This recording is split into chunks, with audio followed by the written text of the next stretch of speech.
You know what?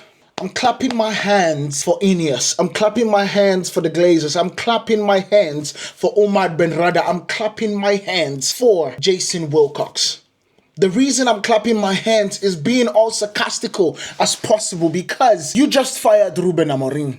You just fired a man that you came out not too long ago saying we are going to give him 3 years. You just fired a man that said that you came out not long ago saying that you are not going to be judging him because of the way the media is speaking. What you have just told us that we can trust your word for nothing. We can trust your word for nothing. That is what you have told us. And you continue to prove to us that whatever you tell us, we have to take it with a pinch of salt. That right there is truly is despicable. You are the owner of Manchester United. You are the CEO of Manchester United. You are the director of football of Manchester United. And you hired a manager that did not play in the 4-2-3-1 system or the 3-4-3-3 system that Manchester United is known for. Did not play that. You hired a man that plays a 3-4-3 system that told you that is what he's going to play. And you fired a man because he spoke out about you not backing his system. Do you know and do you see how backwards that is? Why couldn't you go into the market and get the manager that would be able to play that system for you in order for you guys to understand that you are going to back him through thick and thin, not jump ship in the middle of the season? And every single person is excited. Some United fan channels are excited that Ruben Amorim is gone. Do you understand what we are now? Do you understand where we are now? We have gotten and we have reached all the way of what we were building. We have gone right back down to step one, to level zero, to the bottom of the oh my God. That is where we are. And some players might be excited about this. But how many times are we going to fire a manager? This is 2 years in a row that we have fired a manager after a proof or a statement of encouragement, after a statement of backing from the owner. With Ten Hag, we gave him a new contract. With Ruben Amorim, the owner came out and said, we are going to give him 3 years. And after 3 years, we are going to explain or we are going to judge him after that. And you fired him in the middle of the season. We have played 20 games. We have 18 more games to go. He is on track. 3 points. 3 points on track to get top 4. He has cleared a lot of things that Man United players have said that we needed to clear. The toxicity. He has brought a family-based kind of situation into the dressing room. And you cleared him out. You cleared him out, especially with the wording that you made. Head coach. I guess we can all say that he really wanted to go. That's why he blew things up. But come on, for the love of God. We need to start understanding that this did not start when Ruben Amorim spoke about this against Leeds. It did not start at that point. And if you think it started at that point, you have not been paying attention. You just haven't. You haven't been paying attention. Now, let me break it down. Because this is what happened. I'm going to give you a timeline of events about this particular thing. Now, Ruben Amorim was appointed Manchester United manager head coach in November 2024, following Erik Ten Hag's dismissal, inheriting a rebuilding job under Sir Jim Ratcliffe. Of course, and the new sporting leadership. Performances about this guy. Over 14 months he was here. Worst recent Premier League finish in 15th in 2024-2025. In Europa League final loss with a limited Europa impact. We all know that. Makes 25 to 26 form. Sitting 6th in the table, but which is not bad, but we have been inconsistent. Overall, this is a low win rate of 31 to 38%, among the lowest in club history. So he has not done the job that we expected him to do for Manchester United. And I agree that. But I absolutely agree that he was rebuilding this club. After a 1-1 draw at Leeds, Amorim publicly came out and criticized the club's hierarchy, urging them to do their jobs and demanding greater control over transfers and management duties. And this was where the problem started. United responded by sacking him immediately and then brought on Darren Fletcher, who was named interim boss. And now we are getting report that Darren Fletcher will be interim boss till the summer. And you know anything about this situation? The funny thing about this situation is that Darren Fletcher will do great because all these players will decide, oh, let's play football now. Let's play football now. And they will stand up and play football as good as we have seen them. They will play in their preferred 4-2-3-1 that everybody has been crying out for. Kobe Mainoo will come back into the team and not want to leave for Napoli anymore. We all know that, and this sounds like all positives. It sounds like all positives, right? But let me tell you something.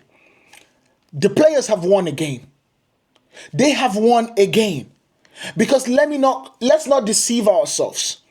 Let's not deceive ourselves. We all know that Manchester United plays with wingers and not wingbacks. And Ruben Amorim was bringing a new, different style and identity to Manchester United.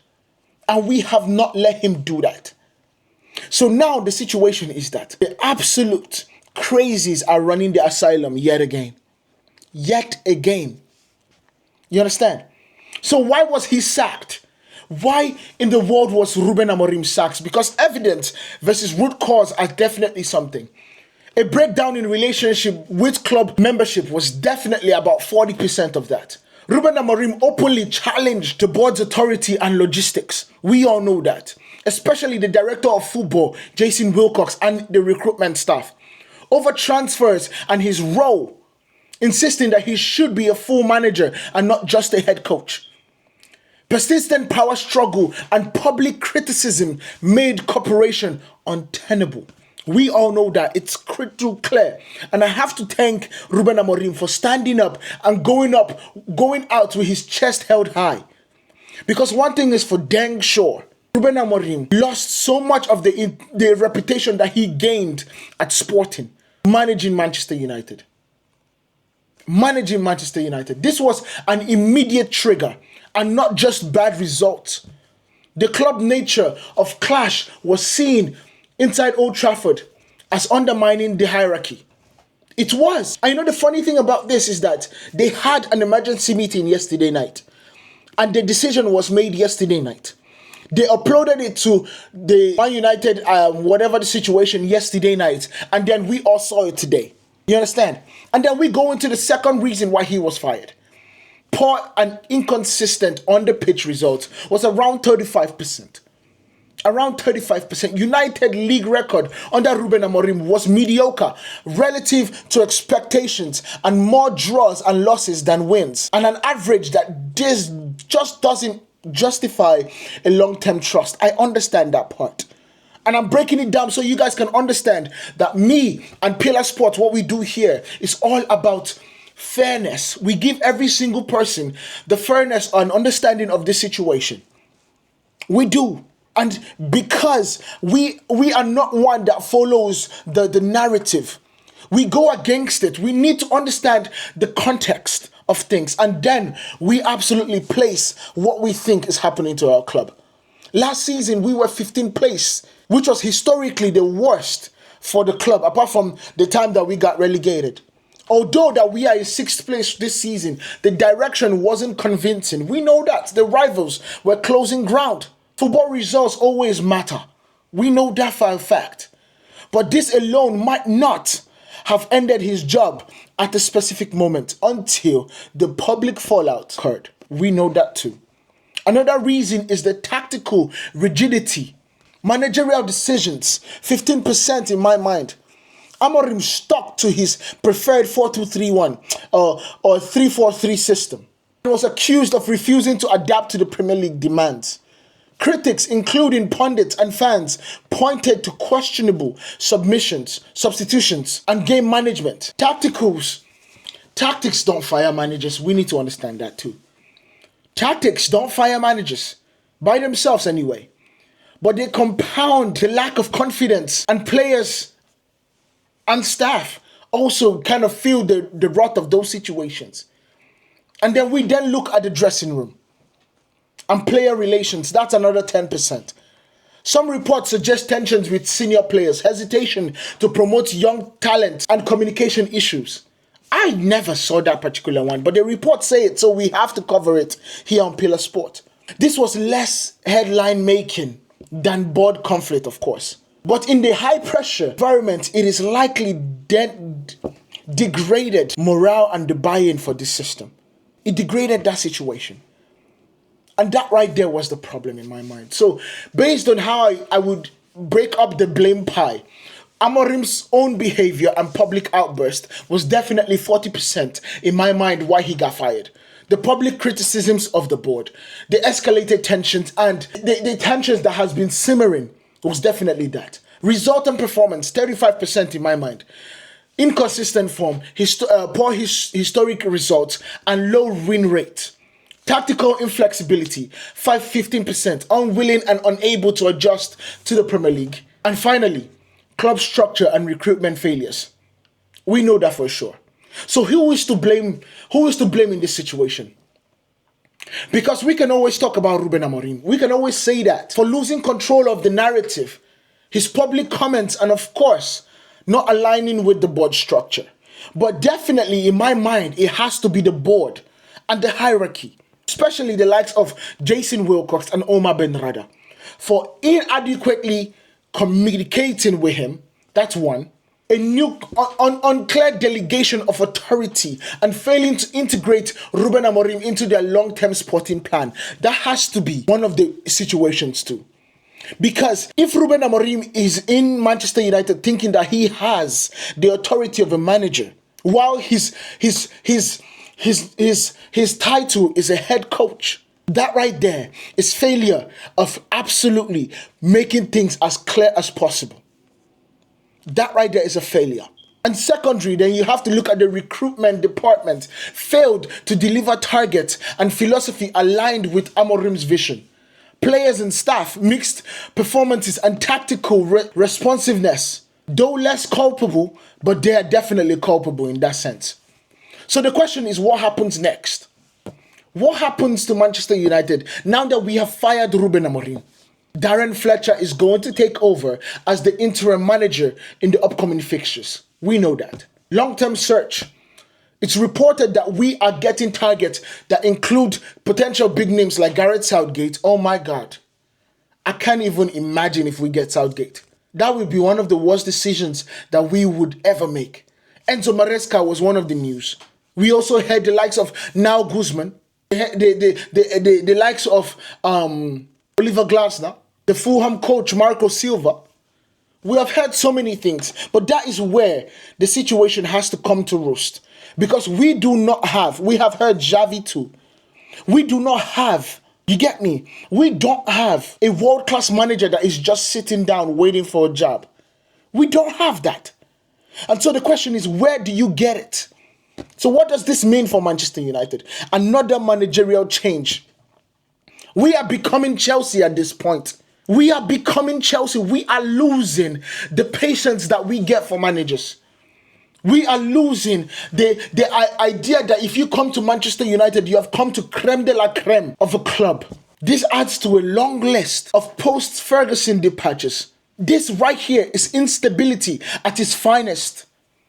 We are an unstable club, and there's nobody that wants to come into this kind of mess. If the club doesn't resolve this structure versus manager anatomy or autonomy, if we don't resolve this situation, similar conflicts will occur.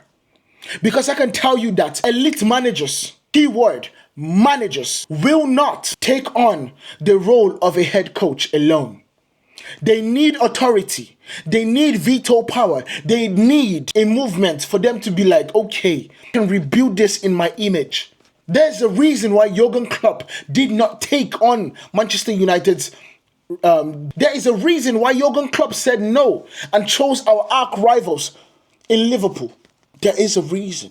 This moment highlights how modern football decision-making, power struggles, and public narrative can mute patience with long-term rebuild. But one thing is for dang sure. For my colleagues that do this, content creators, that all of a sudden they are excited about this. I want you to know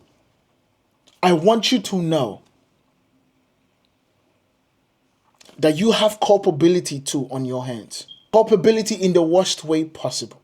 Because you fired Erik Ten Hag, you fired Ole Gunnar Solskjaer, you fired Jose Mourinho, and you have fired Ruben Amorim. Where's the loyalty? Where is the loyalty? Where is the trust? Where is the hope for the person to become better?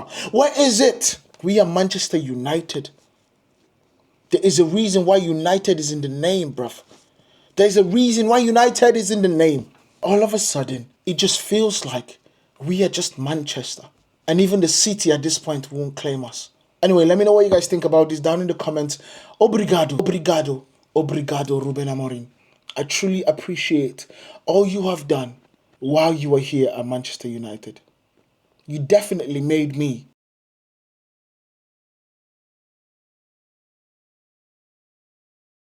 excited to coach again. I'll see you guys in the next one. Hit that follow button and tell YouTube that you love what we do here at Pillah Sports.